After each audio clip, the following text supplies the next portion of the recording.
Bapak Ibu, sore ini ibadah yang spektakuler sebetulnya. Saya punya kerinduan spektakuler ini akan mengidentitaskan kembali, ya. Saya belum ketemu dengan Bro Suprapto. Saya mau ajak dia bersama membentuk tim baru untuk sama-sama memanage. Dan kalau tidak salah ibadah sore tanggung jawabnya adalah Penatua David. Jadi kita akan kembalikan. Tadi di dalam penyembahan saya melihat ada sekelompok atau ada beberapa orang wanita menggunakan alat tiup. Saya tanya Tuhan, apa betul? Dan orang yang ada di tempat ini yang bisa memainkan alat tiup, Tuhan akan memakai Anda untuk bersama-sama gabung di praise and worship, di dalam worship night atau heavenly worship. Tentu setiap minggu kita punya acara yang disebut heavenly worship. Nah, pada bulan Maret ini kita merayakan Paskah. Nah, di Paskah kita saya sudah sampaikan kepada para penatua, acara Paskah kali ini tidak ada hal-hal yang kita buat seperti lalu, tapi lebih fokus kepada heavenly worship. Jadi kalau memang bisa ya bisa ikut ambil bagian pelayanan. Alat tiup, apa itu? Ya pokoknya yang bisa ditiup aja lah. Ya, kelupun juga boleh ditiup. Kelupun tahu kelupun? Kelupun yang biasa bunyi, tiup. Kalau di Jakarta tuh tiup, langsung kita bikin kopi itu. Itu kue putu ya. Baik Bapak Ibu, kita akan sama-sama untuk share firman Tuhan sore ini. Ya, topiknya sama, hanya ada beberapa bagian yang saya selaraskan dengan ibadah sore, karena saya di ibadah sore di atas banyak anak muda, dan ada orang yang dimudahkan, yang memang terlalu muda, yang memang saat ini masih muda. Mudah-mudahan ya kemudahanmu bisa jadi berkat. Jadi ada disesuaikan dengan beberapa ayat yang Tuhan bukakan. Pagi tadi tidak sempat saya keluarkan karena waktu kepake banyak. Sore ini saya berharap saya bisa kisahkan ya. Bapak Ibu, 2 minggu lalu senior saya, Koden atau Pendeta Daniel Alexander di tempat ini membagikan firman Tuhan tentang pewaris kerajaan Allah. Saya tidak tahu pagi atau sore yang menyampaikan tentang pewaris kerajaan Allah, tapi terambil dari ya dia mengutip doa Bapa kami. Bapak Ibu ketahui bahwa kerajaan Allah mempunyai nilai esensi yang hakiki, yang memang tidak bisa diubah. Kalau Bapak Ibu tanya saya apa itu kerajaan Allah?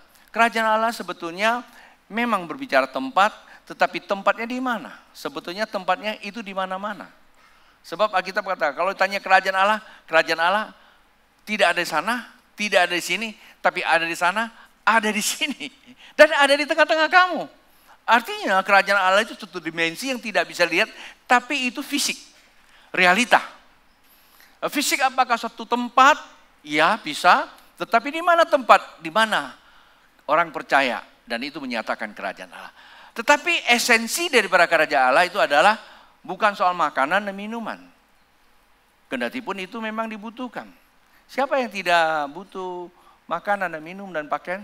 Boleh lambaikan tangan yang nggak butuh. Kalau nggak butuh, kalau punya kirim ke rumah saya. Saya butuh. Pasti Bapak Ibu butuh kan? Tetapi Alkitab katakan tidak perlu dipikirkan. Bukan berarti Tuhan cuekin loh, ya. Bukan. Tuhan tahu bahwa itu tersedia.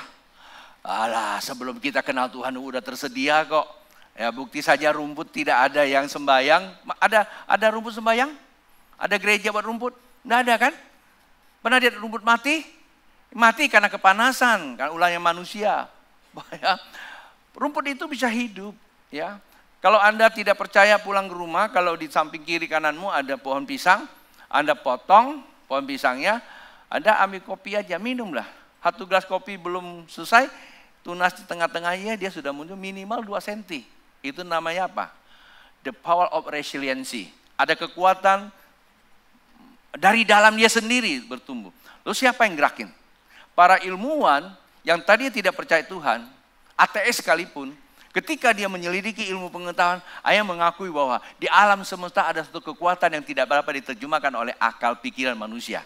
Yaitulah yang disebut yang maha kuasa. Kalau kita bilang Yesus, bagi dia mungkin tidak. Ya tidak masalah sebetulnya, tapi dia mengakui lepas dari kehidupannya ada satu kekuatan. Nah itu dia. Nah dari situlah kita memahami bahwa kerajaan Allah sebenarnya nilai esensinya cuma satu, kebenaran. Dari kebenaran ada damai. Jikalau Bapak Ibu hadir di sini, kalau kita nggak benar, pasti nggak damai. Benar ya? Bahkan kalau saya khotbah nih, punya kalimat yang keluar, sedikit aja mengkorek di daerah yang nggak benar itu, pasti Bapak Ibu sudah nggak damai. Bisa lompat-lompat nanti. Kalau perlu mah, waduh keluar dulu dah, ya cari kopi dulu lah. Bisa begitu Pak. Sebenarnya gampang kita mau cek, kita ini sudah dalam kerajaan Allah atau belum? Ya, kalau dalam kerajaan itu apa? Damai. Tuhan hadir itu apa tandanya? Halo? Tanda Tuhan hadir apa? Damai. Tuhan begitu dekati muridnya di berapa? Damai sejahtera ku berikan kepadamu. Bukan seperti dunia beri. Berarti ada dua tingkatan kedamaian. Damai dari surga, damai dari bumi. Damai dari bumi sementara, tapi damai dari surga itu kekekalan. Dari damai itulah baru turun apa? Anointing, pengurapan. Pendulah Roh Kudus. Dari situlah kita mendapat mandat ilahi. Itu kuasa membalikkan keadaan kehidupanmu. Kalau yang miskin pasti dia akan menjadi kaya. Wih, luar biasa. Enggak ada yang gembira kelihatannya. Yang miskin bisa jadi kaya. Walaupun ada yang bilang kalau kerajaan Allah bukan sifat kekayaan. Ya nggak apa-apalah. Tetapi kekayaan memang nggak usah dipikirin. Sudah kita kaya kok. Kalau belum, bukan berarti belum didapatkan. Tapi sudah ada. Ya kan? Dari kuasa itu kita bisa membalikkan keadaan. Keadaan sakit bisa sembuh. Oke, percaya? Ya, keadaan susah bisa jadi bahagia. Sedih jadi bahagia. Kita diberi kuasa untuk membalikkan keadaan. Itulah namanya kebenaran. Maka itu dikatakan dikuduskan namamu. Maksudnya apa? Kekudusan itu bukan karena mandi air kembang. Boleh juga sih mandi. Tapi bukan menguduskan. Mandi itu menyegarkan aja. Tetapi kuduskan namamu artinya bagaimana kita bisa datang dan dekat dengan Tuhan tanpa dengan kebenaran. Datanglah kerajaanmu. Jikalau kita hidupnya benar, maka kita sedang menguduskan Allah. Kita sudah tinggal di dalam apa? Dimensi kerajaan Allah. Wow, luar biasa. Nah, barulah ada kalimat berikut yang dikatakan oleh Pendeta Daniel Alexander. Tidak ada yang lapar, ya kan? Tidak yang lapar. Berikanlah saya makanan secukupnya. Ini bicara makanan. Sebetulnya adalah kebutuhan. Berikanlah saya kebutuhan secukupnya. Cukup apa? Mau beli mobil? Cukup. Anak-anak muda mau nikah? Cukup. Baru kepengen aja, datang itu barang. Senang tuh anak-anak tuh. Anak-anak muda. Senang nggak dengan khotbah ini? Ya, cukupkan, Tuhan selalu mencukupkan. Apalagi, loh itu kan pengkhotbah yang ngomong. Iyalah pengkhotbah ngomong. Tapi Bapak Ibu ketahuilah, pengkhotbah berbicara dilandasi dengan kebenaran. Nah, kalau kita percaya bahwa firman Tuhan berbicara tentang kerajaan Allah, siapakah kita?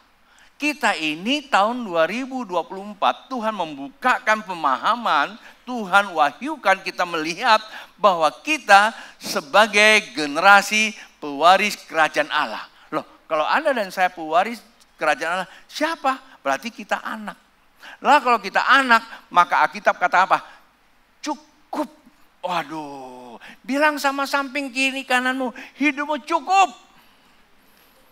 Jangan bilang cukup menderita coy, bukan. Menderita cukup bahagia. Kendati pun lagi susah, ikhlaskan kesusahan itu, ucap syukur, maka kesuksesan akan datang pada orang bisa ucap syukur. Bapak Ibu, lihat saya jangan tegang gitu dong. Grogi saya khotbahnya. Bilang terima kasih Tuhan, khotbahnya mantep. Biar saya diberkati terus. Baik Bapak Ibu, nah jikalau sampai hari ini tidak berkesesuaian dengan firman Tuhan, kata Tuhan cukup, tapi saya cukup menderita, cukup susah, cukup capek, cukup letih lesu, masalah nggak selesai, masalah satu belum selesai, yang satu lagi ngantri daftar tunggu, ya kayak kereta api berondongan gitu. Hai dengar, apapun alasan yang kita sedang hadapi, sore ini khotbah saya menjawab yang namanya kebutuhan. Mari kita lihat. Kita baca.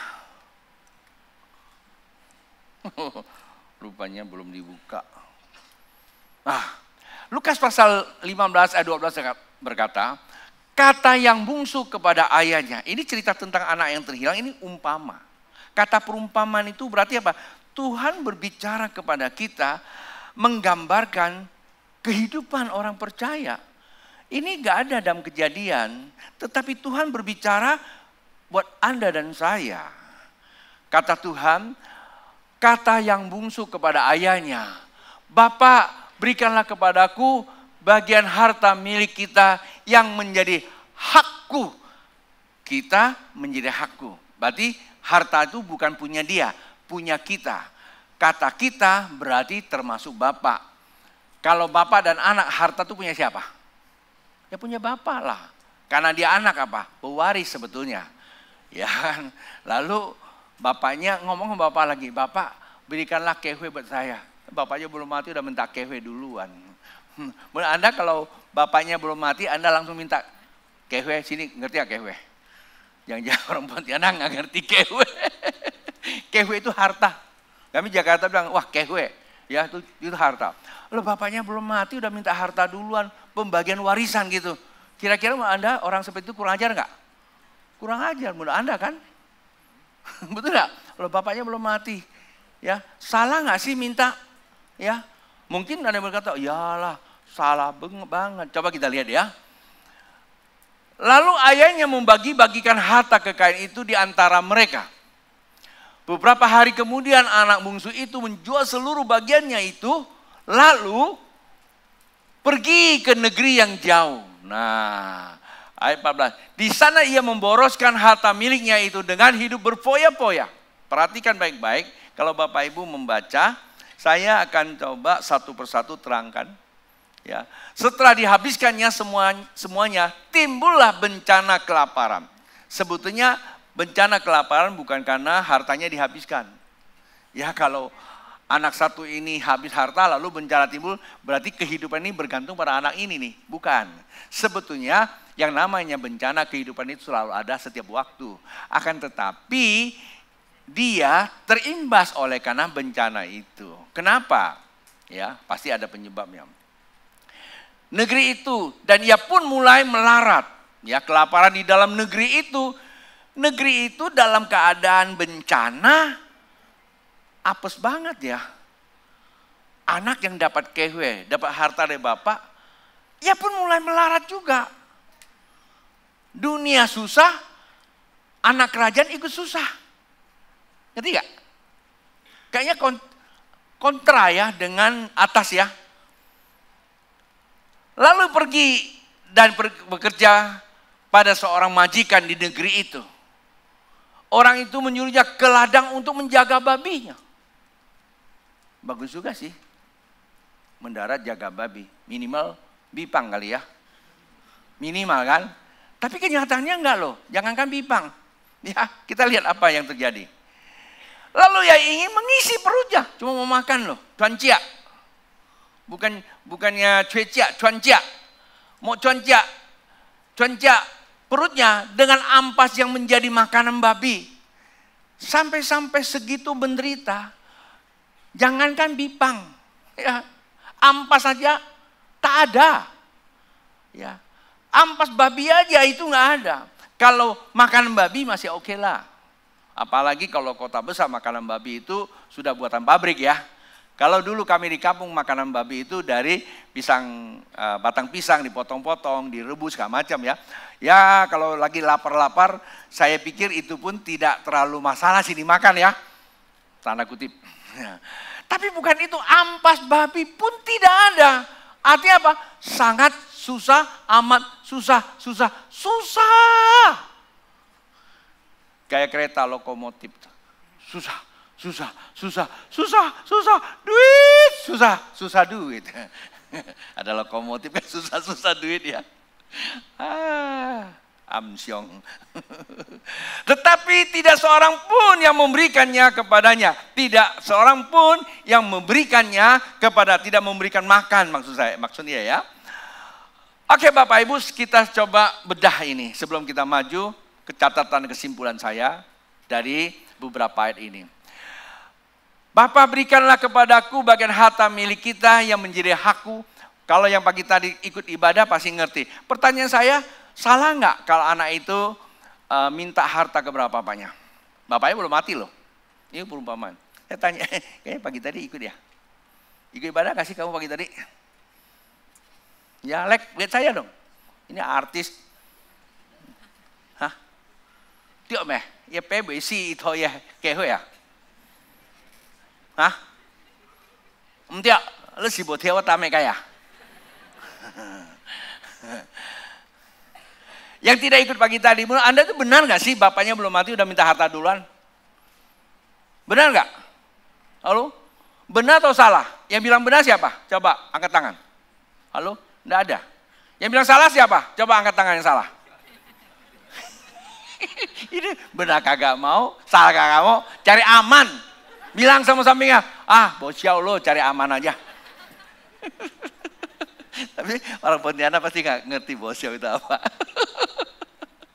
Ya, masa kita lihat, boleh gak sih? Nah, jawabannya di sini. Lalu ayahnya membagi-bagikan harta kekayaan itu di antara mereka. Perhatikan, kata mereka itu berarti anak bungsu, ada anak sulung kan? Berarti dua-duanya dapat. Lalu yang ngasih siapa? Anaknya minta kepada bapak, yang ngasih siapa? Bapak. Yang punya harta siapa? Bapak. Bapak bagikan pada mereka. Loh, bapak saja berikan kepada dia, di mana salahnya? Nggak salah kan? Minta harta sama bapak nggak salah. Ayo bilang sama sampingnya, kalau minta kekayaan sama Tuhan tidak salah.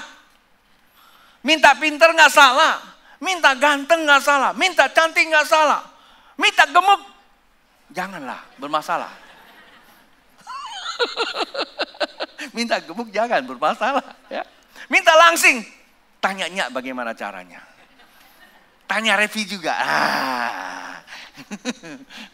Ada teknologi baru kata Revi. Ya, nggak salah kalau kita minta sesuatu yang menjadi kebutuhan hidup kita. Nggak salah Pak, Bu. Itu hak kita, minta. Lalu, apa yang menjadi masalah? Kok hidupnya menderita ketika dia minta harta? Yang jadi masalah ada di poin ini Pak, Bu. Ya, nih poin ini nih. Pergi ke negeri yang jauh.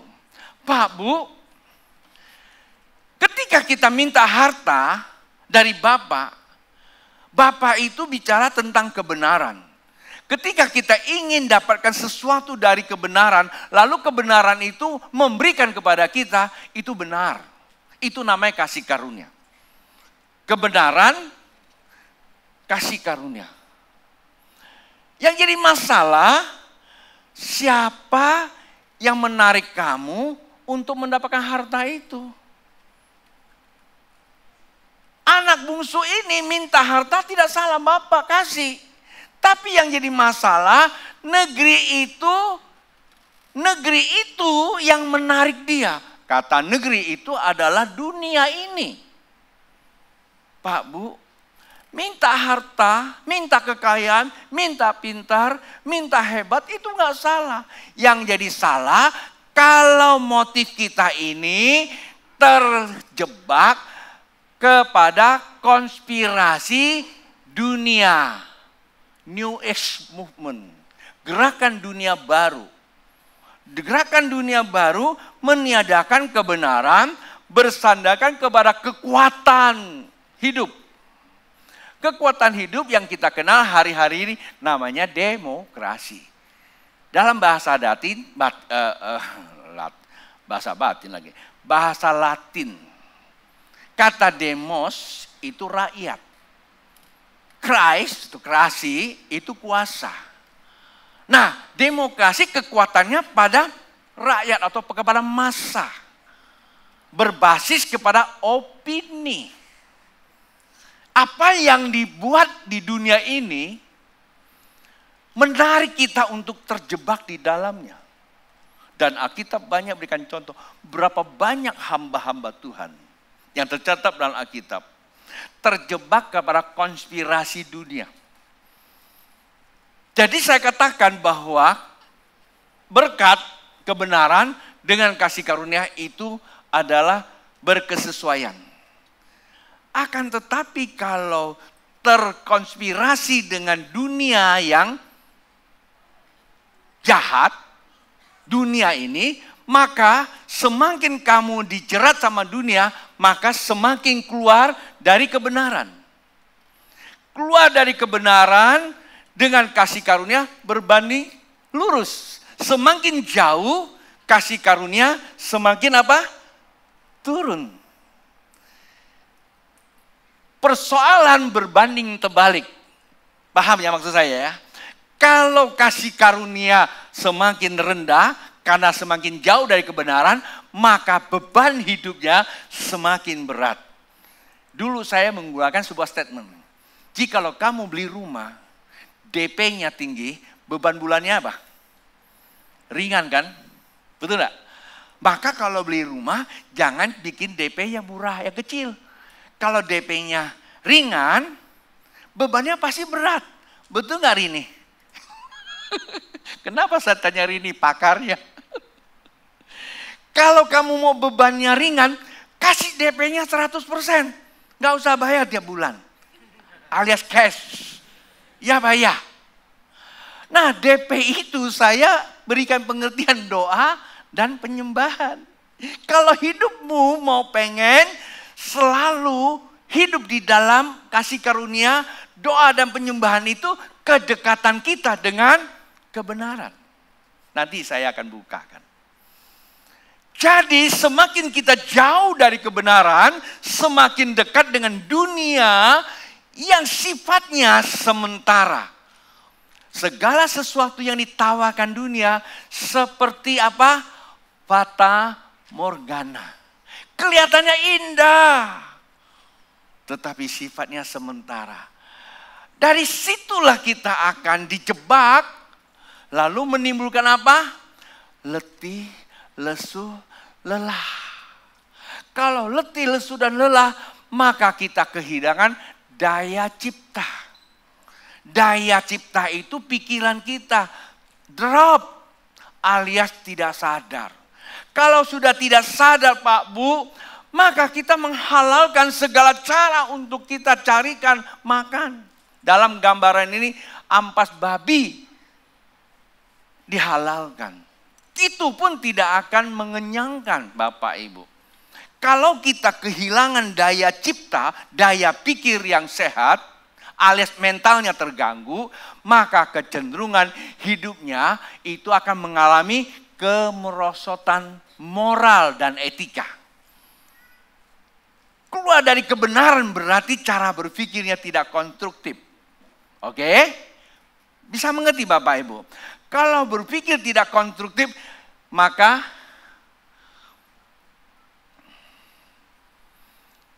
apa? Maka hidupnya dikatakan apa? Ia memboroskan harta miliknya itu dengan hidup berfoya-foya. Harta milik itu pemberian bapaknya coy, bukan miliknya. Mesti tanya kepada empunya buat apa.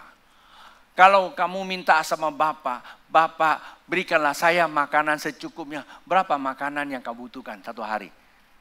1 juta cukup? Satu hari? Halo? Bu Kim Chu cukup nggak? 1 juta? Ya nggak cukup lah kalau tiap hari potong ikan arwana. 1 ekor aja, kui pek tiao, betul nggak?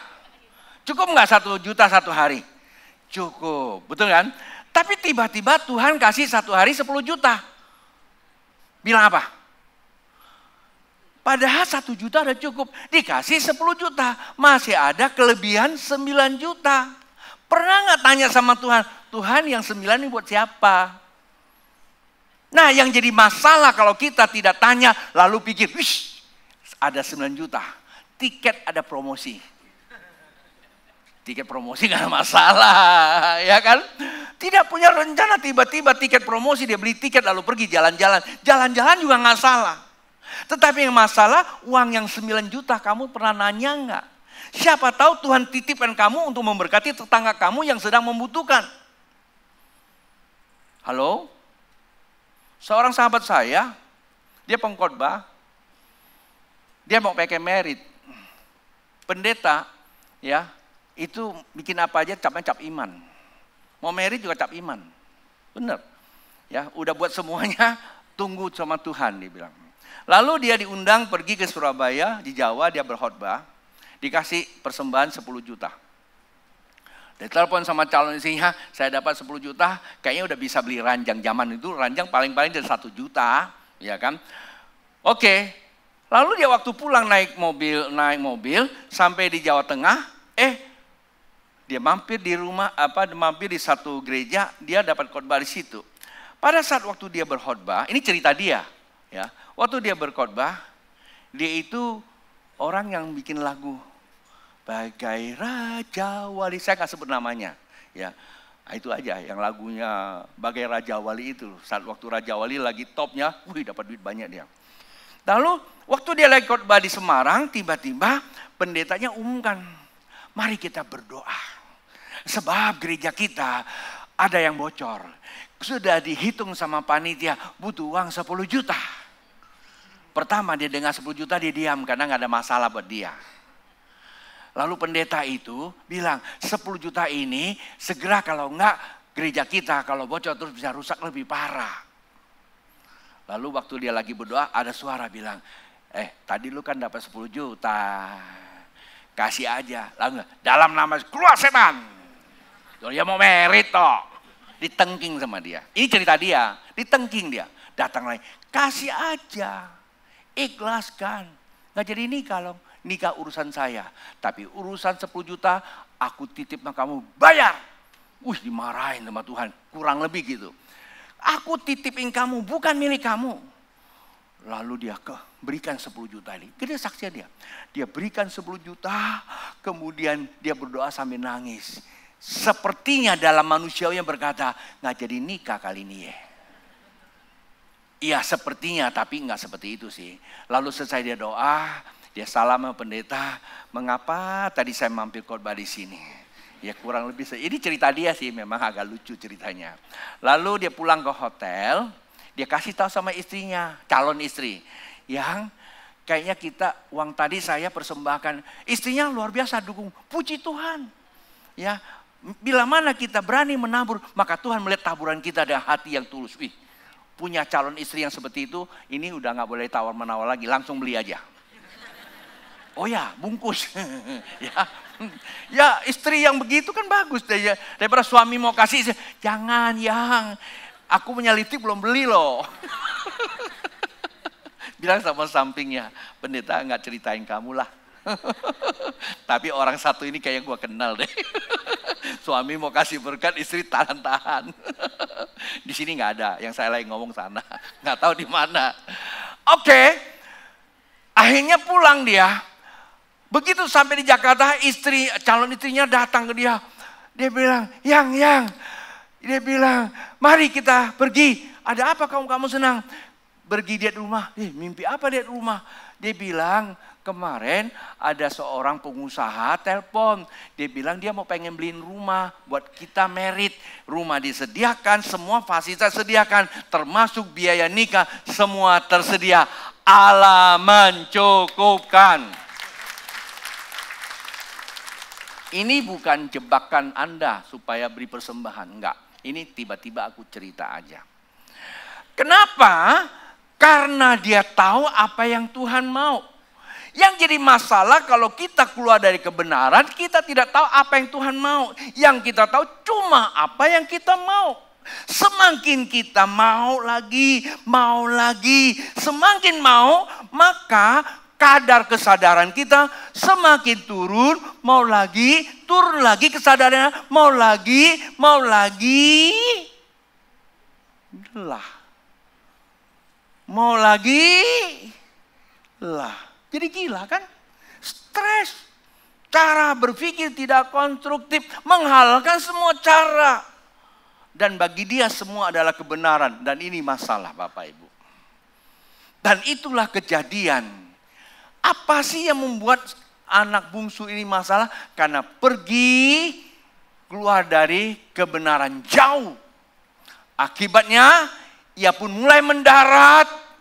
Sehingga sampai-sampai makanan apapun tidak ada. Nah, hak itu baik Bapak Ibu. Ketika tidak dapat memaknainya dengan benar, maka hak itu akan membawanya keluar dari perjanjian warisan berkat kehidupan. Nah, Pak, Bu, saya menggunakan satu cerita Alkitab. Minggu lalu Pastor Sukardi khotbah Hizkia bagus. Bapak Ibu, kalau ibadah kemarin pagi, Pastor Sukardi itu mengisahkan Hizkia itu bagus sekali. Hizkia bukan anaknya, yang saya ceritakan bukan anaknya Gideon. Hizkia dalam Alkitab. Hizkia itu adalah seorang hamba Tuhan, seorang raja Yehuda yang begitu takut akan Tuhan, yang begitu hidup di dalam kebenaran. Hizkia adalah seorang raja yang mengimplementasikan, memperlihatkan dirinya adalah hidup sesuai dengan kehendak Allah, yaitu kebenaran. Maka kerajaannya adalah kerajaan yang menampakkan kerajaan Allah. Itu Hizkia. Dan apa yang terjadi? Satu ketika Hizkia dihadapkan sakit. Kemarin dikisahkan. Waktu dia sakit, ya bakal mati. Datanglah Yesaya. Hizkia, kata Tuhan kamu bakal mati loh. Bayangkan, udah sakit datang hamba Tuhan bukan doakan dikasih nubuatan bakal mati. Coba Bapak Ibu kalau ada sesuatu terus panggil saya bilang, kamu bakal hancur, hancur. Gimana kira-kira?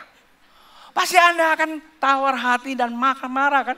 Ini Pak Pendeta bukannya kasih penghiburan, lalu dikasih catatannya negatif. Kita kan butuh yang enak-enak. Kita tidak tahu hamba Tuhan itu menyampaikan sesuatu karena Tuhan. Apapun yang dikatakan pendeta, ikhlaskan aja. Jangan langsung simpulkan negatif. Bukan bela diri ya. Ya kan?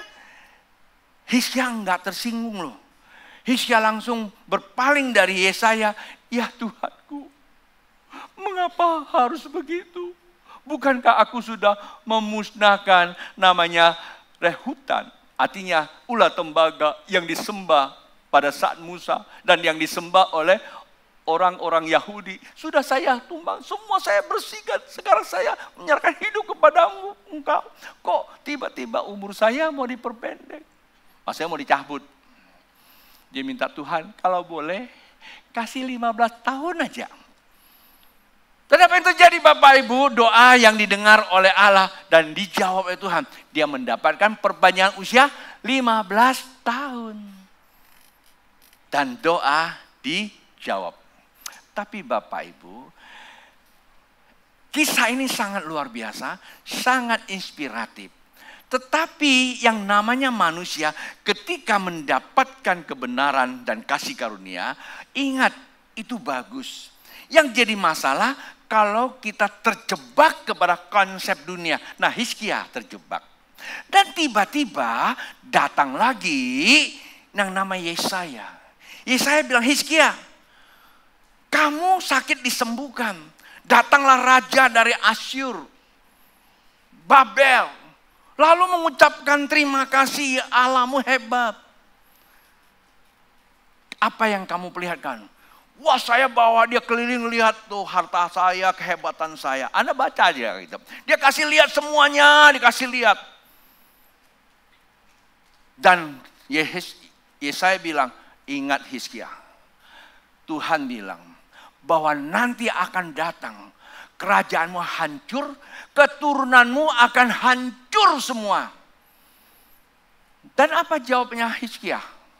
Hizkia bilang, benar katamu, tetapi aku minta satu hal, supaya aku tetap hidup, aman, dan tentram. Itu ada dalam 2 Raja-Raja pasal 20, ayat 17 sampai 20, Anda baca di rumah. Aku minta hidupku, selama hidupku, aman dan tentram. Tuhan berikan enggak? Tuhan berikan. Selama Hizkia hidup, maka Allah tidak akan pernah menggeser haknya. Karena dia adalah keturunan Daud, karena Tuhan berjanji sama Daud. Tetapi tidak demikian dengan keturunan Hizkia. Setelah Hizkia mati, maka muncullah namanya Manasem. Ya. Anaknya yang menjadi raja. Mahasem. Kita lihat aja ya. Jangan saya sebut salah lagi namanya. 2 Raja-Raja. 2 Raja-Raja. Mana 2 Raja-Raja saya? Pasal 20. Lalu kita lihat apa kata Alkitab. Nah, saya mulai baca dari ayat 19. Hizkia menjawab kepada Yesaya, sungguh baik firman Tuhan. Diakui firman Tuhan. Yang engkau ucapkan itu, ayat 19 berkata demikian ya. Tetapi pikirnya, nah ini otak nih. Ya, asal ada damai dan keamanan seumur hidupku. Kasih garis bawah, seumur hidupku. Belum termasuk anak cucu.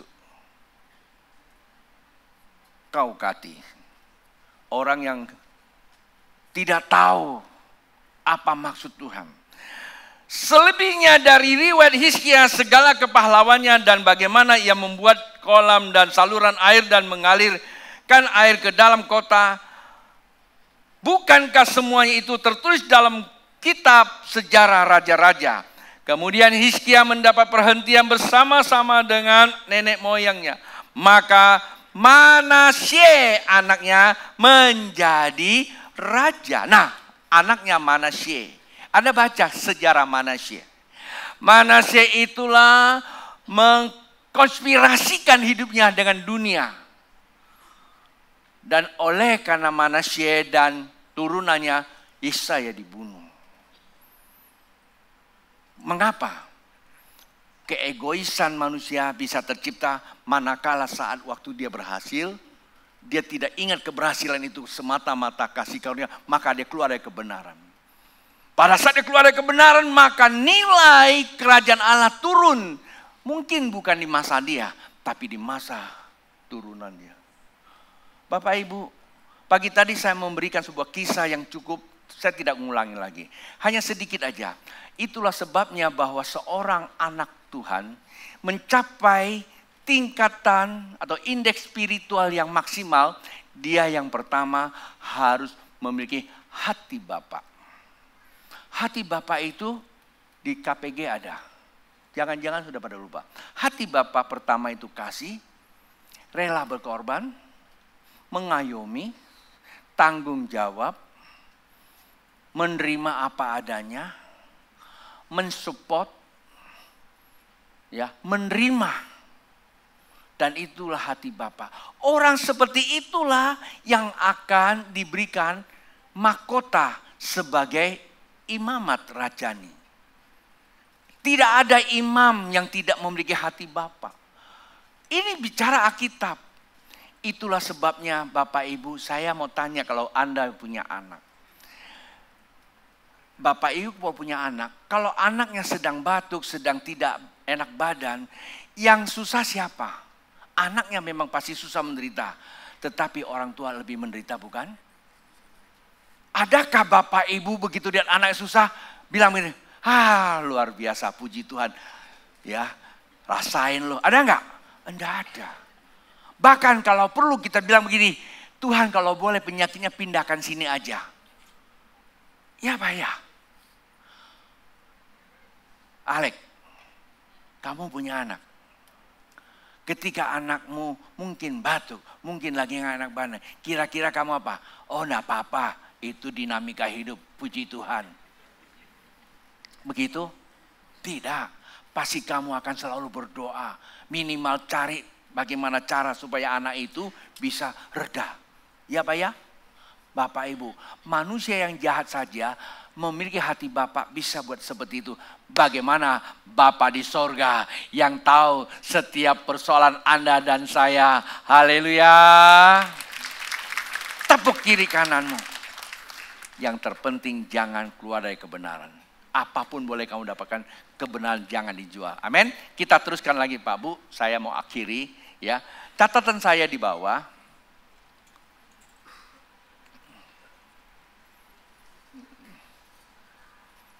Ya, catatan saya di bawah, ya, sudah dibaca. Dan yang pertama, hak membawa jauh dari kebenaran. Hak boleh, tapi hak tanpa tujuan yang benar akan membawa kita jauh dari kebenaran. Nah sekarang, bagaimana cara kita mengembalikan keadaan kita? Anak sulung ini bagaimana dia mengembalikan keadaannya? Ada ke-17, lalu ia menyadari keadaannya. Bapak Ibu, memang seorang psikolog berkata begini, jikalau seseorang dihinggapi penyakit kerusakan mental, memang susah dinasehati. Karena apa? Jauh dari kebenaran, oleh karena nafsu, oleh karena keinginan, terkonspirasi dalam dunia, apapun yang dia buat dia merasa benar. Menghalalkan semua cara kan? Betul kan? Dan dikatakan orang-orang seperti itu memang sulit dinasehati. Jikalau kamu nasihati, itu bisa dikonflik. Dan biar orang seperti itu, hanya dua kemungkinan.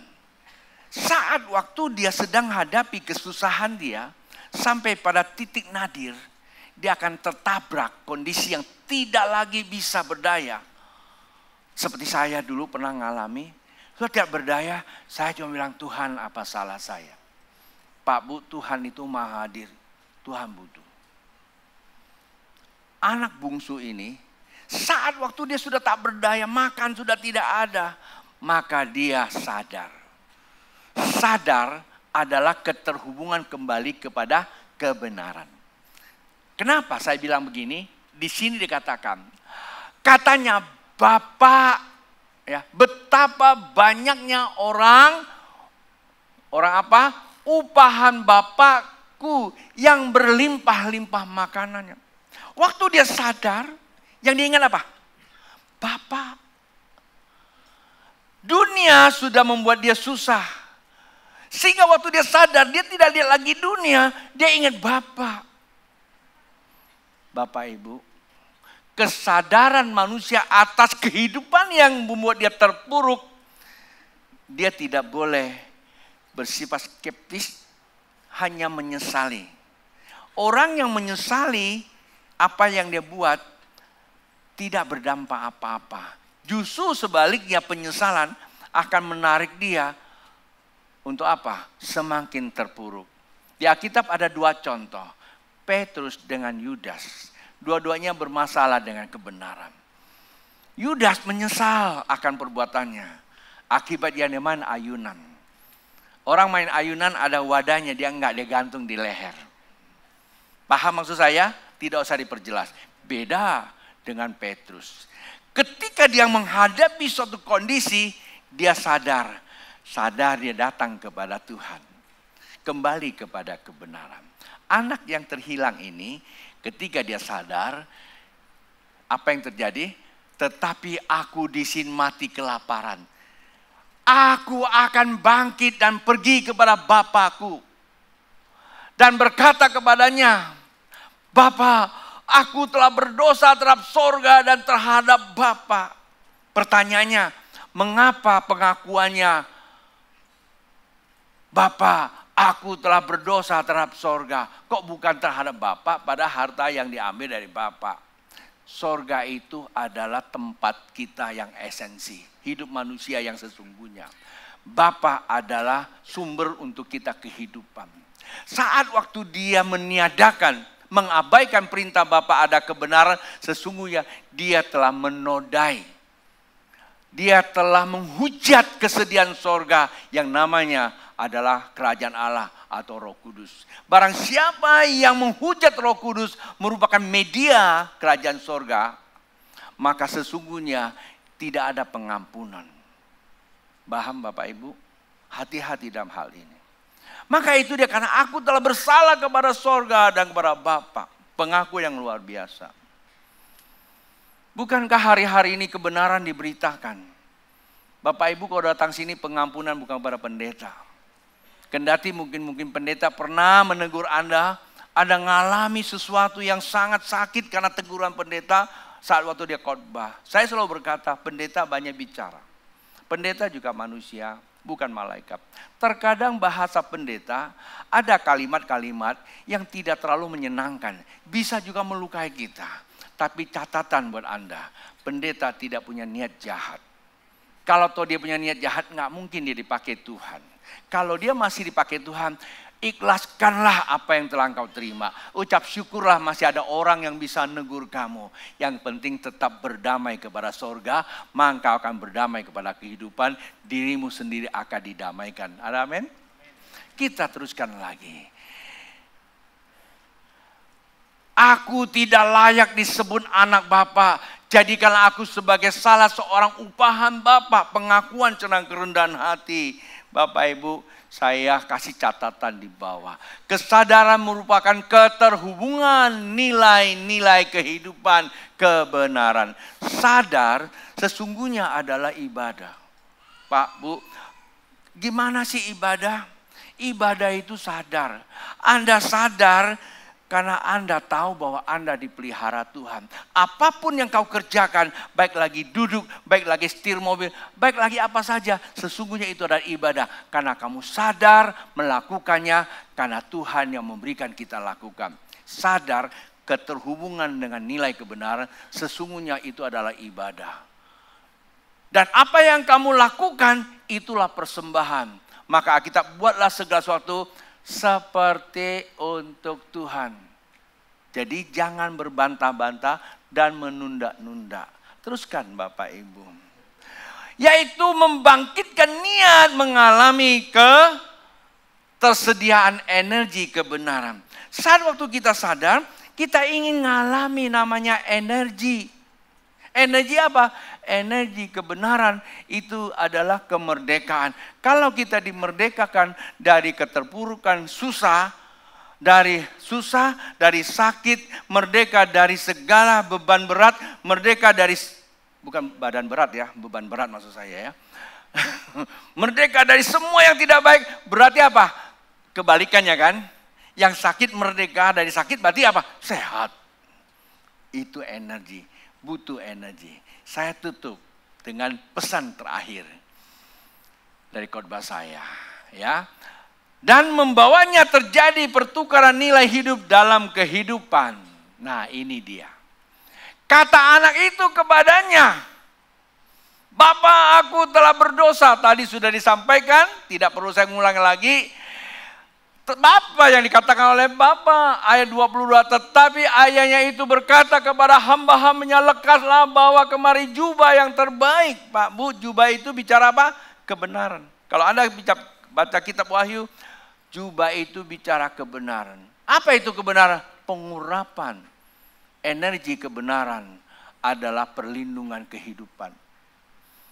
Kalau mengaku dosa, hati yang tahir, karena kita ikhlas menerima penderitaan, ucap syukur, maka itu kelepasan. Maka Allah berikan yang terbaik kembali. Yang kedua, pakaikanlah itu kepadanya, yaitu jubah. Yang kedua, kenakan cincin pada jari dan sepatu pada kakinya. Tahu apa arti cincin? Cincin di dalam kehidupan kita itu adalah meterai pernikahan, perjanjian. Ya. Jadi jangan main-main tuh cincin pernikahan. Itu meterai perjanjian, meterai pernikahan. Pernikahan dimeteraikan dengan cincin dan nikah merupakan mahkota kehidupan. Jadi nikah itu dimeteraikan oleh cincin, itu otoritas. Kemudian Nikah itu adalah mahkota kehidupan. Jikalau orang kehilangan meterai perjanjian, maka dia kehilangan nilai pernikahan. Kehilangan nilai pernikahan, kehilangan mahkota kehidupan. Bayangkan Bapak Ibu, ya punya kehidupan nggak punya mahkota, sama juga kita punya mobil tidak punya setir. Bilang sama samping kiri, jangan main-main dengan pernikahan. Dan itu menyangkut kehidupan. Ya. Lalu kenakanlah sepatu pada kakinya. Pak Bu, sepatu. Kenakanlah sepatu dengan kerelaan. Artinya apa? Sepatu itu bicara sebuah kekuatan, percepatan, akselerasi tujuan, mencapai tujuan. Jikalau kita mengaku dosa, jikalau kita sadar, kita mengakui kesalahan kita, maka Allah mengurapi kembali status kita sebagai anak. Allah menyediakan otoritas sebagai anak. Dan Allah merengkuh perjalanan hidup kita menuju tujuan Tuhan. Hidup penuh dengan kemuliaan, nama Tuhan dimuliakan. Tuhan memberkati.